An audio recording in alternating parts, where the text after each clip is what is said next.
시청자 여러분 안녕하십니까? 폴리티코 정치연구소입니다. 저는 신유철입니다. 자, 뉴스를 풀어드립니다. 계속해서 이재명과 관련된 재판은 대북송금이랄지 아니면 백현동 의혹이랄지 이런 것들에 대한 지금 검찰 소환이 계속 이어지고 있는데, 이번에 재판 과정에서 변호사비 대납건으로 김성태 전 쌍방울 회장의 폭로가 하나 나와서 그거를 소개해 드리려고 합니다. 지난 22일에 수원지법에서 이화영의 이 대북송금과 관련된 재판 중이었는데, 요때 이 김성태가 증인으로 나옵니다.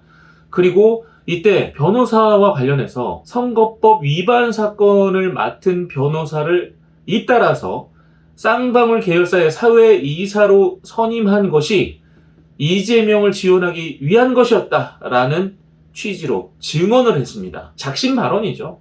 2019년도 정도에 이태형 변호사를 만났고, 이때 이재명이랑 연관된 사람이구나 해서 이재명을 돕기 위해서 이태형 변호사를 비비안의 사회이사로 선임했다, 이렇게 얘기를 했습니다. 또 경기도의 자문 변호사로 활동했던 나승철 변호사는 2020년 9월부터 2021년 2월까지 또 나노스의 사회이사로 선임했는데, 그 사람도 이태영한테 소개를 받았다. 마찬가지로 이재명을 돕기 위해서 사회이사로 선임했다. 사회이사로 선임했다는 것은 사회이사로 두고 자문료격으로 그들에게 계속 돈을 주는 거죠. 그렇게 해서 이재명에게 도움이 된다면 자기가 그 사람들을 그런 식으로라도 경제적 지원을 하겠다는 거죠. 그리고 이들뿐만이 아니긴 합니다. 조계원 전 경기도 정책수석이라는 사람도 있는데, 이 사람도 어쨌거나 쌍방울의 사회이사로 들어갑니다. 나노스 사회이사로. 이 사람 역시도 이재명을 경제적으로 지원하기 위해서 사회이사로 둔 거고,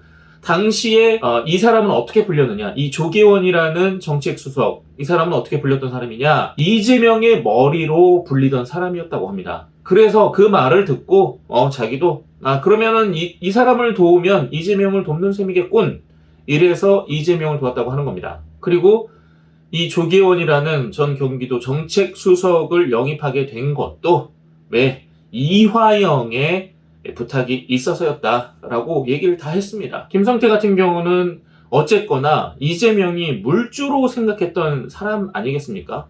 본인도 그렇게 접근을 한 거예요. 내가 이재명의 변호사를 돕는 게 곧 이재명을 돕는 일이 되겠다 해서 다 사회이사로 두고 이들에게 조금씩 자문료도 주고 한 거죠. 이런 식으로 직접적인 지원이 아니더라도 계속해서 지원을 해왔던 상황이고, 결국에 변호사비가 부족하다는 걸 알게 됐을 때 회사 돈으로 20억 원어치 변호사비 대납해 준 거 아니겠습니까? 그 수사를 계속해서 하고 있는 과정인데, 이번에 김성태가 그 변호사들 다 이재명 돕겠다는 마음으로 제가 제 주변에 다 둔 겁니다 라고 이번에 얘기를 한 겁니다. 그리고 그들을 소개해준 게 누굽니까? 이화영이에요. 이화영은 이재명이 경기도지사를 할 때 최측근입니다. 부지사였잖아요. 이화영의 부탁을 받고 네가 이쪽으로도 돈 줄 역할을 해줬으면 좋겠다라고 얘기를 들은 겁니다. 그래, 기꺼이 할게. 대신 나중에 나한테 뭔가 좀 도움이 돼야 돼 라는 약속이 있었겠죠. 그리고 이 과정에서 만약에 이재명이 김성태가 자기 주변 사람들을 돕고 결국엔 자기 자신을 돕는다는 마음으로 계속 돈줄 역할을 하고 있다는 보고를 받았을 거 아닙니까? 이태용 변호사도 거기 갔습니까? 나승철 변호사도 거기 갔습니까? 조계원 정책수석도 사회이사로 들어갔습니까? 이런 거 보고 받으면 다 알지 않습니까?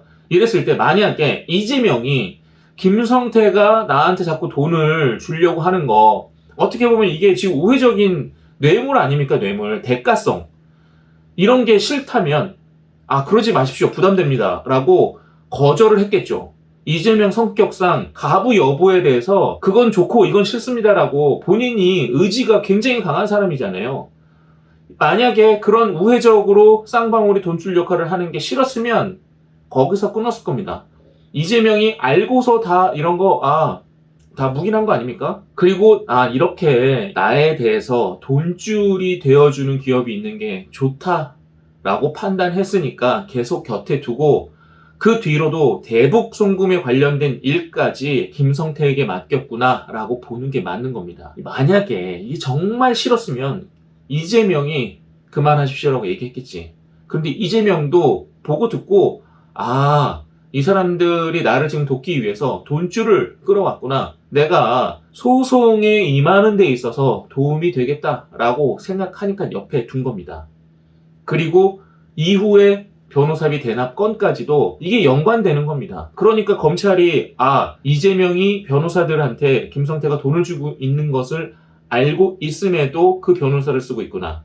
김성태를 계속 곁에 두고 있구나. 라는 걸 알고 있기 때문에 변호사비 대납에도 이재명이 당연히 알고 그 돈을 받았을 것이다. 라고 검찰도 그렇게 생각하는 겁니다. 검찰이 실제로 이런 관련된 코멘트를 했어요. 이태형, 나승철 등 변호인들이 받은 사회이사 자문료와 쌍방울 계열사가 발행한 전환사채 등이 형사사건의 변호사비 명목으로 지급됐을 가능성을 배제할 수 없다. 라고 얘기 직접 합니다. 그러니까 연관돼 있는 일이라는 겁니다. 사회이사로 둔 것과 그들을 통해서 변호사비를 대납한 것 전부 다 연관이 있다. 실제로 이 쌍방울의 전환사채 20억이 이태형 변호사의 계좌로 들어갔던 거 아닙니까? 만약에 이태형이 혼자 먹고 말겠다고 하면 그게 이렇게까지 알려질 일은 아니죠. 그런데 이재명과 연관성이 있으니까 그런 것들이 재판을 통해서 혹은 수사를 통해서 나오고 있는 겁니다. 근데 이렇게까지 나오고 있는데 그냥 단순하게 그냥 나몰라라 할 건인가 하는 생각도 사실 들긴 해요. 대북성군과 관련해서 증인으로 나왔던 김성태가 얘기하는 것들을 다 들어보면 솔직하게 모든 것들을 털고 내가 지은 죄에 대해서는 지은 죄에 대한 대가를 받겠다라는 마음가짐을 가진 것 같습니다. 일단 묻는 거에 대해서는 일단 본인이 해왔던 거에 대해서 다 얘기를 하고 있습니다. 이 변호사비 대납건에 대해서도 김성태가 이렇게까지 얘기를 하고 있는 이상 이것도 수사 진척을 봐야겠네요. 지금 당장의 이 검찰 소환, 5번째 검찰 소환이 예정돼 있는 것은 대북 송금건입니다. 밑에 사람들과 관련돼 있는 것은 이미 조사가 다 끝났기 때문에 최종 단계에 이재명에 관련된 소환 조사건이 있는 거고, 이 소환 조사가 마무리되면 대북 송금과 백현동을 묶어서 구속영장이 청구되겠죠. 아마 그거를 이제 9월 정도로 보고 있는데 9월도 사실 좀 빠듯한 게 정기국회가 있기 때문에. 근데 한동훈 장관이 국회에 출석해서 한 말이 있죠. 검찰은 그런 혐의가 나왔을 때 구속영장을 청구하지 그런 사정들을 봐가면서 구속영장을 청구하진 않는다 라고 아주 명확한 얘기를 해줬기 때문에 증거인멸에 관련해서 구속영장 청구가 이루어지지 않을까 보여집니다. 자, 이 시간은 여기까지입니다. 고맙습니다.